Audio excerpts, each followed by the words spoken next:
നാളെ അർദ്ധരാത്രിക്ക് ശേഷം വിവിധ ജില്ലകളിൽ ബസ് സമരം ആരംഭിക്കുന്നത് സംബന്ധിച്ച അറിയിപ്പും കേരളത്തിലെ വിവിധ ജില്ലകളിലെ ഓറഞ്ച് അലർട്ടിനെക്കുറിച്ചുമാണ് ഇന്നത്തെ വീഡിയോയിൽ നിങ്ങളുമായി പങ്കുവെക്കുന്നത്. വിശദമായ വീഡിയോയിൽ കിടക്കുന്നതിന് മുമ്പ് ഈ വീഡിയോ ആദ്യം ഒന്ന് ലൈക്ക് ചെയ്ത് കാണാൻ ശ്രദ്ധിക്കുക. ഉപകാരപ്രദമായാൽ നിങ്ങളുടെ സുഹൃത്തുക്കൾക്ക് ഷെയർ ചെയ്യാനും ഈ വീഡിയോ ഹൈപ്പ് ചെയ്യാനും മറക്കാതിരിക്കുക.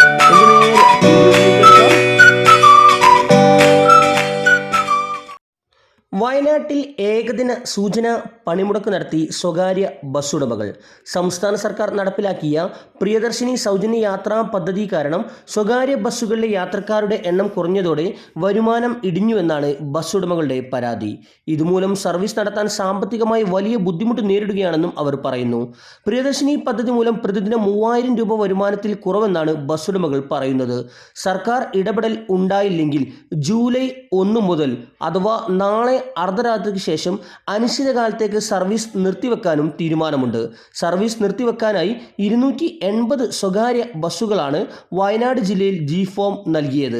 കഴിഞ്ഞ ദിവസം കാസർഗോഡ് 20ഓളം സ്വകാര്യ ബസ്സുകൾ സർവീസ് നിർത്തിയിരുന്നു. ജൂലൈ 1 മുതൽ കൂടുതൽ സർവീസുകൾ അവസാനിപ്പിക്കുമെന്നാണ് വിവരം. അന്തർ സംസ്ഥാന ബസ്സുകളിൽ ഉൾപ്പെടെ യാത്രക്കാരില്ലെന്നാണ് ബസ് ഉടമകൾ പറയുന്നത്.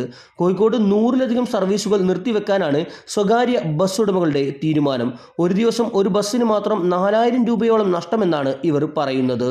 ആവശ്യങ്ങൾ അംഗീകരിക്കപ്പെടാത്ത പക്ഷം ഭാവിയിൽ കൂടുതൽ ശക്തമായ സമര പരിപാടികളിലേക്ക് കടക്കുമെന്നും മുന്നറിയിപ്പ് ബസ് ഉടമകൾ നൽകുന്നു. ഇതേസമയം വിവിധ ജില്ലകളിൽ ഇന്നും നാളെയും ഓറഞ്ച് അലർട്ട്.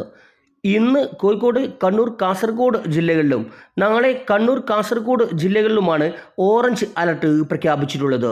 ഇന്ന് മറ്റ് ജില്ലകളിലെല്ലാം യെല്ലോ അലർട്ട് പ്രഖ്യാപിച്ചിട്ടുണ്ട്. എന്നാൽ ഒരു ജില്ലയിലും ജില്ലാ കളക്ടർമാർ ഇതുവരെ അവധി പ്രഖ്യാപിച്ചിട്ടില്ല. ഓറഞ്ച് അലർട്ട് പ്രഖ്യാപിച്ചിട്ടുള്ള ജില്ലകളിൽ നാളെ അവധി പ്രഖ്യാപിക്കാൻ സാധ്യതയുണ്ട്. Thanks for watching.